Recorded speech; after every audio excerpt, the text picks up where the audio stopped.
तो चिल्ड्रन, आज का अपना टॉपिक है एरिया एंड पेरीमीटर, क्षेत्रफल तथा परिमाप। मैंने लास्ट क्लास में आपको बताया था क्षेत्रफल का मतलब क्या होता है। क्षेत्रफल मीनिंग होता है कोई भी आकृति किसी सरफेस पर कितना एरिया घेरती है वो उसका क्षेत्रफल कहलाता है। और पेरीमीटर मीन जैसे कोई भी स्ट्रक्चर है, मान लेते हैं रेक्टेंगल या फिर आयत को हम ले लेते हैं। आयत के इस पॉइंट से अगर मैं इसकी लंबाई को मापना स्टार्ट करती हूँ तो यहाँ से ये पूरा चलने में मुझे जितनी दूरी तय करनी पड़ी ये होगा इसका परिमाप। परिमाप मतलब इसके द्वारा तय की गई, यहाँ इस पॉइंट से पूरा चलने में जितनी दूरी तय की गई ये इसका परिमाप या फिर पेरीमीटर होता है। तो आज हम इसी के बेस पर कुछ सवाल करेंगे, तो हम स्टार्ट करते हैं।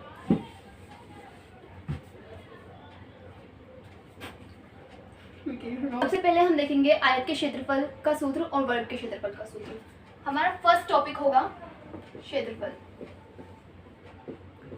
क्षेत्रफल जिसको हम एरिया भी बोलते हैं, इसका मीनिंग होता है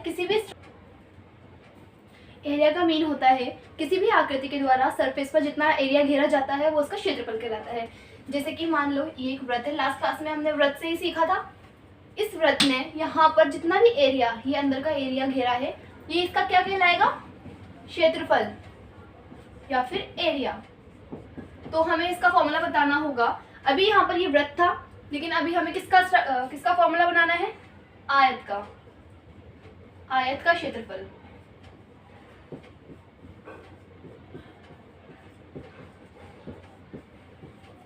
तो हम रिकॉल भी कर लेते हैं आयत दिखने में किस तरीके का होता है। आयत दिखने में कुछ इस तरीके का होता है। आयत की क्वालिटी ये होती है कि इसकी ये वाली भुजा इस भुजा के बराबर होती है, ये वाली भुजा इस भुजा के बराबर होती है, और इसका हर एंगल 90 डिग्री का होता है। सारे एंगल 90 डिग्री के होते हैं और सामने वाली भुजा बराबर और समांतर होती है। तो इसका क्षेत्रफल, एरिया ऑफ रेक्टेंगल, आयत को हम रेक्टेंगल भी बोलते हैं,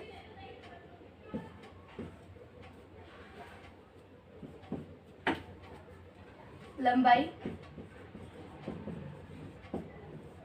इंटू चौड़ाई।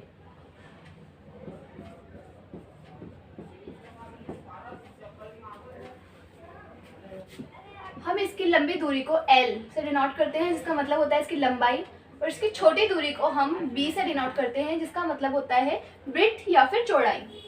तो आयत का जब भी क्षेत्रफल, मतलब आयत ने इस सरफेस में कितना एरिया का घेरा हुआ है, इसको हमें निकालने के लिए L इंटू बी, इसकी एक भुजा को दूसरी भुजा से मल्टीप्लाई करना होगा, L इंटू बी।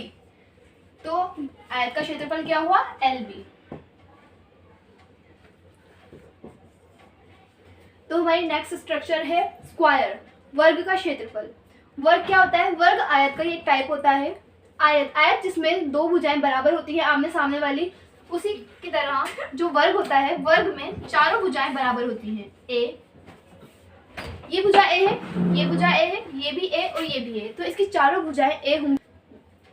तो वर्ग में चारों भुजाएं बराबर होती हैं और इसका हर एंगल 90 डिग्री का होता है। जबकि आयत में क्या था? सिर्फ दो सामने वाली भुजाएं बराबर थी, आयत में चारों।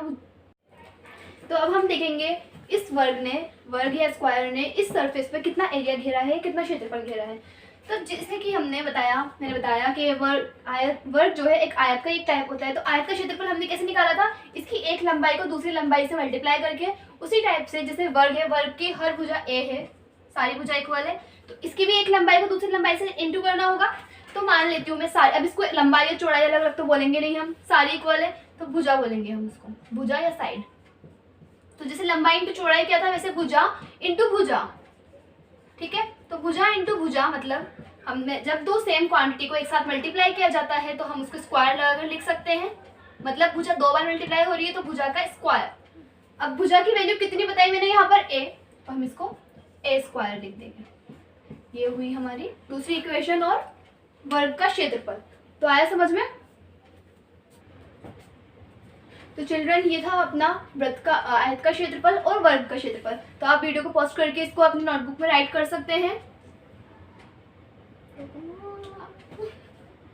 तो जैसे कि अपना टॉपिक था क्षेत्रफल और परिमाप, तो क्षेत्रफल हम समझ चुके हैं, पढ़ चुके हैं। अब हमारा नेक्स्ट टॉपिक होगा परिमाप। तो परिमाप, जिसको हम पेरीमीटर भी बोलते हैं, बता दिया मैंने क्या मतलब है।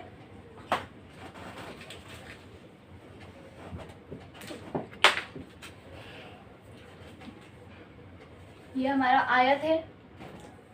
आयत के इस पॉइंट से यहाँ से चलना स्टार्ट करूँ मैं और यहाँ तक आकर वापस यहाँ पर आने में जितनी भी दूरी तय करनी पड़ी ये होगा आयत का परिमाप। तो फर्स्ट है आयत का परिमाप या फिर पेरीमीटर ऑफ रेक्टेंगल।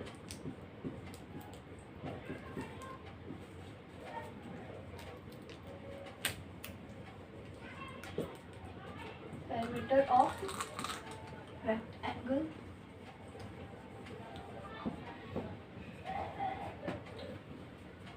मान ली इसकी ये वाली साइड L है तो इसके सामने वाली साइड भी L होगी, इसकी ये वाली साइड B है तो इसकी ये वाली साइड भी B होगी। लंबाई लंबाई चौड़ाई चौड़ाई आपस में सामने वाली भुजाएं बराबर होती हैं। तो आयत का परिमाप जैसे कि आपको पता है इस यहाँ से इसकी पूरी सारी भुजाओं का योग होगा इसका परिमाप। तो आयत का परिमाप निकालने के लिए हम क्या करेंगे, चारों साइड्स को ऐड कर देंगे। L plus L, B plus B, L plus L, या फिर हम ऐसे भी कर सकते हैं L plus B plus L plus B। तो हम ऐसे कर देते हैं L plus B plus L plus B, लंबाई प्लस चौड़ाई प्लस लंबाई प्लस चौड़ाई। तो हम यहाँ से चलना स्टार्ट करेंगे अगर मान लो तो ये पूरी हो गई इसकी सारी भुजाओं का एडिशन। एक लंबाई से मिलकर बनेगी 2L plus 1B plus 1B 2B। यहाँ दोनों में 2 कॉमन है तो 2 बाहर ले लेंगे हम L प्लस B। तो यहाँ हमें मिल गई आयत का परिमाप हमें मिला 2L प्लस B। मतलब लंबाई तथा चौड़ाई के योग को 2 से मल्टीप्लाई करने पर हम आयत का परिमाप निकाल सकते हैं L B, दो बार, एक बार ये एक बार ये। तो आई थिंक आपको समझ में आ गया होगा। अब नेक्स्ट टॉपिक है हमारा वर्ग का परिमाप।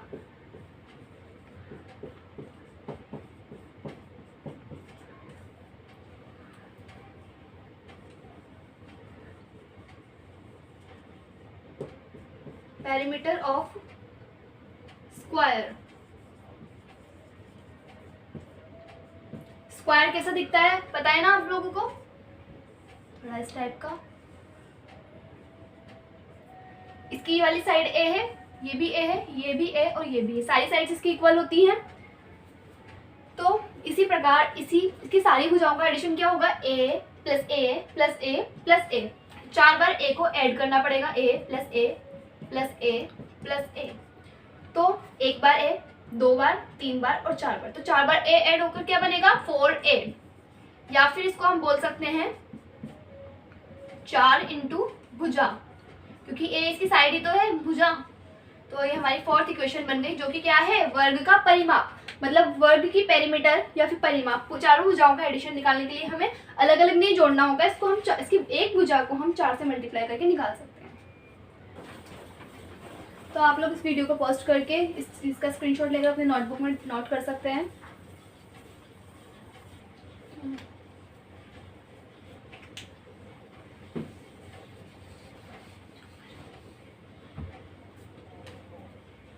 तो हमारी एक्सरसाइज 2.1 हम स्टार्ट करने जा रहे हैं। इसका फर्स्ट क्वेश्चन, निम्नलिखित आकृतियों का परिमाप ज्ञात कीजिए।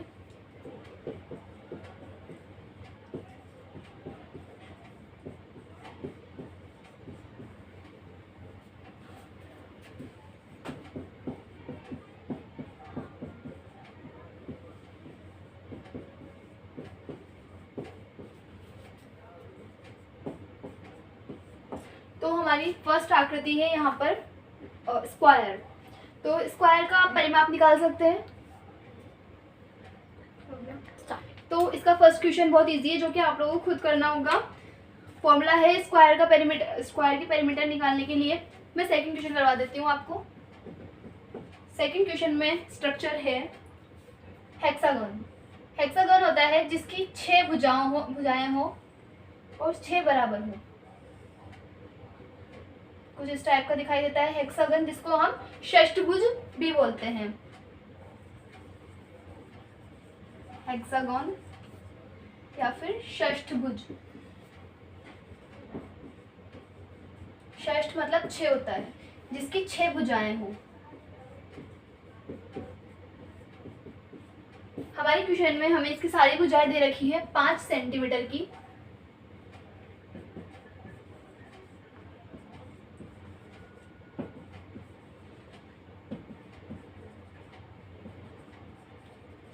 सेंटीमीटर की सारी भुजाएं हैं, सॉरी 5 मीटर है यहाँ पर।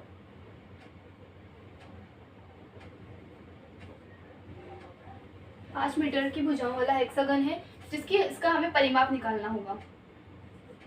षष्ठभुज का परिमाप बराबर, सारी भुजाओं का हम एक साथ ऐड कर लेते हैं, 1 2 3 4 5 6। अगर हम 5 को 6 बार जोड़ें या फिर 5 को 6 से मल्टीप्लाई कर लें तो हमारे लिए आंसर सेम होगा। तो मैं यहाँ पर कर देती हूँ 6 इंटू भुजा। अगर परिमाप सभी की सारी भुजाएं इक्वल हों तो हम भुजाओं के नंबर को भुजाओं की माप से मल्टीप्लाई करके परिमाप निकाल सकते हैं। तो 6 इंटू भुजा 5 है, यहाँ पर 5 मीटर है। 6 इंटू 5 6 5 30 मीटर आंसर आ गया हमारा। तो इसी टाइप के 3 क्वेश्चन और दे रखे हैं, ये आपको अपनी नोटबुक में सॉल्व करने हैं। तो हमारा सेकंड क्वेश्चन है, दी गई भुजा के वर्ग का क्षेत्रफल ज्ञात कीजिए। तो वर्ग स्क्वायर जिसकी सारी भुजाएं इक्वल होती हैं, क्वेश्चन में हमें एक भुजा दी गई होगी जिससे हमें पता चल जाएगा कि इसकी सारी भुजाएं इसी माप की हैं। तो हमारा फर्स्ट क्वेश्चन तो है 13 मीटर भुजा का, तो हमें फर्स्ट क्वेश्चन आप लोग सॉल्व करना। सेकंड क्वेश्चन में बता देती हूँ, जिसकी साइड या भुजा ए बराबर 8.5 मीटर, इसकी एक साइड हमें दे रखी है, इससे हमें इसका क्षेत्रफल निकालना है। एरिया ऑफ स्क्वायर या फिर वर्ग का क्षेत्रफल। एरिया ऑफ स्क्वायर का फॉर्मूला हमने पढ़ा है, साइड स्क्वायर या फिर हम इसको भुजा स्क्वायर भी बोल सकते हैं। भुजा स्क्वायर पढ़ा है हमने पहले ही, ए स्क्वायर। तो इसकी भुजा या फिर ए कितने मीटर की है? 8.5 मीटर। स्क्वायर है तो इसका स्क्वायर लगाना पड़ेगा। 8.5 का स्क्वायर होता है 7.25। अगर आपको स्क्वायर नहीं आता तो आप इसको मल्टीप्लाई करके देख सकते हैं। मतलब 8.5 को 2 बार 8.5 से ही मल्टीप्लाई कर लीजिएगा और 72.25 मीटर स्क्वायर आपका आंसर आ जाएगा। ये बात हमेशा याद रखना, परिमाप जो होता है मीटर में होता है, ओनली सिंगल क्वांटिटी होती है। और जब भी एरिया की बात आएगी यूनिट पर स्क्वायर लगा होगा। जैसे कि भुजा का स्क्वायर है तो 8.5 मीटर था, तो स्क्वायर 2 बार मल्टीप्लाई हुआ होगा तो मीटर भी मीटर से मल्टीप्लाई हुआ और स्क्वायर आ गया। तो ये हमारा आंसर आ गया। तो हमें साइड दे रखी थी a = 8.5 मीटर, जिसका स्क्वायर ऐसे स्क्वायर का एरिया 72.25 हमारे लिए आया है। ठीक है, इसी टाइप से आपको सारे सवाल सॉल्व करने होंगे।